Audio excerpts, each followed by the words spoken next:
에스라 7장 9절에서 10절 말씀.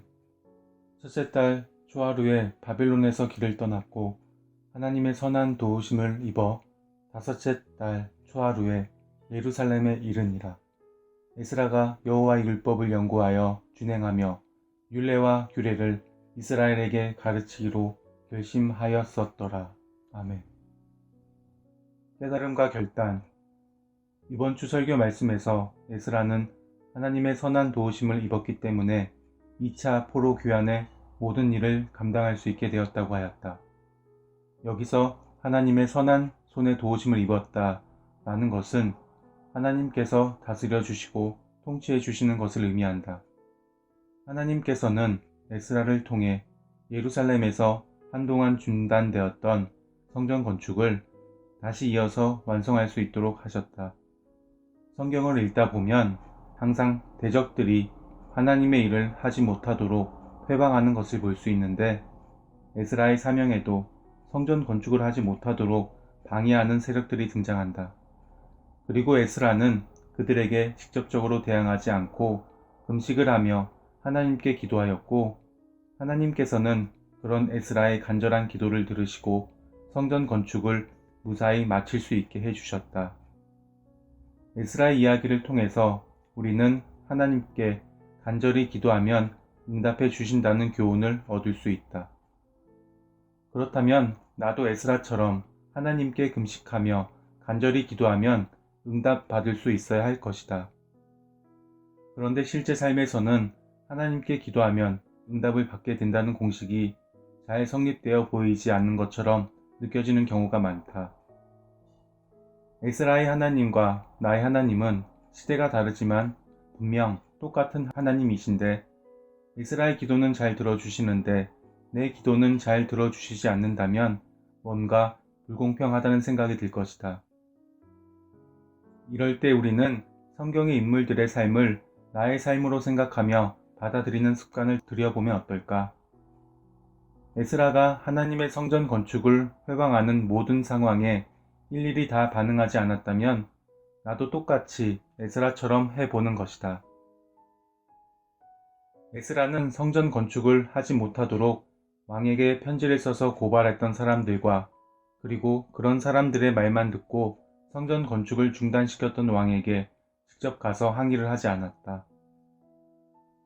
성전 건축을 내가 하고 있는 일이라고 하고 고발했던 사람들과 그들의 말만 듣고 성전 건축을 중단시켰던 왕을 내가 하고 있는 일을 방해하고 있는 사람이라고 생각해보자. 만약에 내게 이런 일이 일어났다면 과연 난 참고 그냥 넘어갈 수 있을까?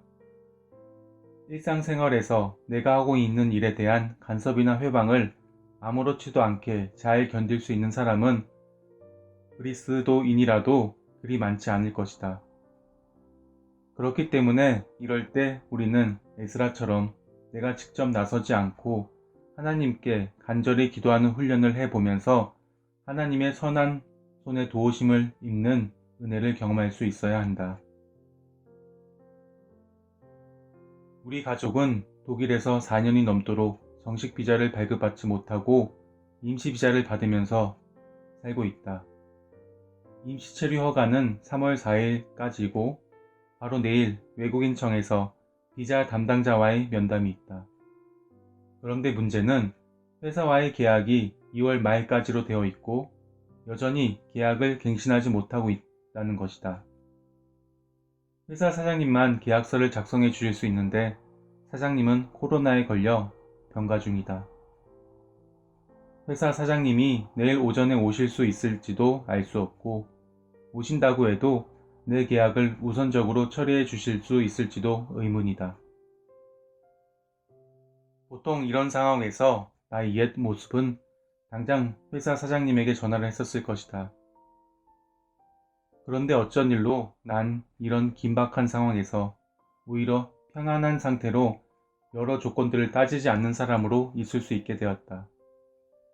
불과 3주 전까지만 해도 계약 연장을 위해서 사장님을 만나러 갔을 때 난 마음이 상당히 초조했었는데 무엇이 나를 이렇게 변화시켰을까?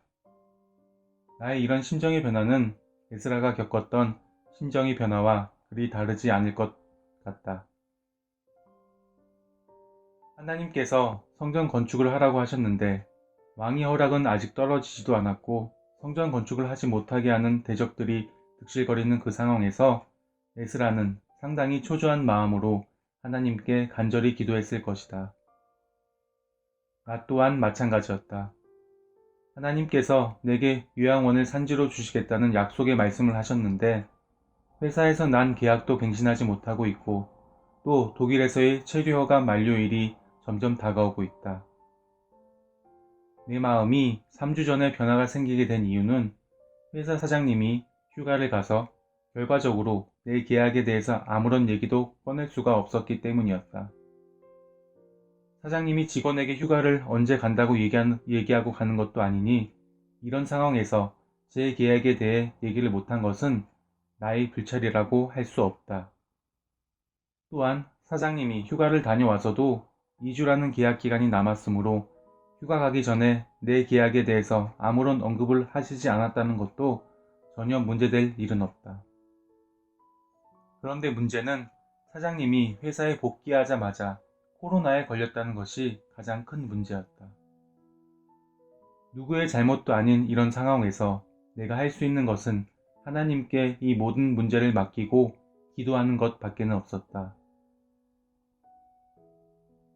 설교 말씀 중에 하나님의 선한 도우심을 입으면 어려움을 극복할 수 있게 해주신다고 하셨는데 이미 하나님께서는 나의 상황을 우선 있는 그대로 받아들이게 해주심으로써 내 마음의 걱정과 두려움을 없애주셨다.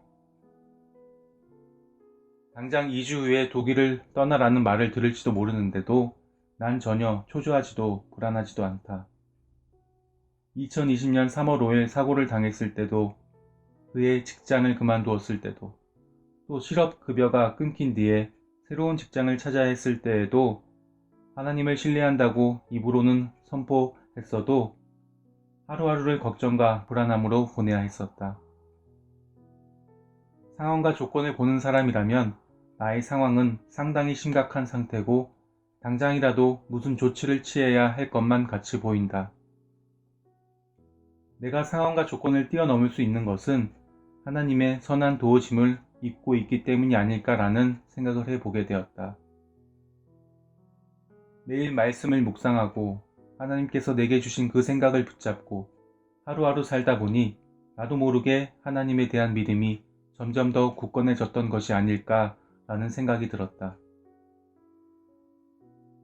이런 상황에서 평안한 마음을 유지할 수 있고 오히려 하나님이 앞으로 행하실 일들이 기대가 되는 것이 분명 세상 사람들에게는 미친 사람의 초기 증상으로 비춰질 것이지만 하나님께서는 나의 이런 담대함이 상당히 기쁜 일로 여겨질 것이다. 내게 문제가 있어서 하나님께 기도했더니 하나님께서는 그 문제에 대한 해답보다는 먼저 내 마음을 변화시켜 주셨고 하나님을 더욱 의지하도록 다스려 주셨다. 내일 비자가 나오지 않더라도 독일에서 쫓겨나는 일이 있더라도 그것이 하나님의 뜻이라면 난 받아들일 준비가 되어 있다. 앞으로도 어떠한 상황에 처해 있을지라도 하나님만 바라보며 하나님께 기도하며 나아가는 자로 살아가겠다.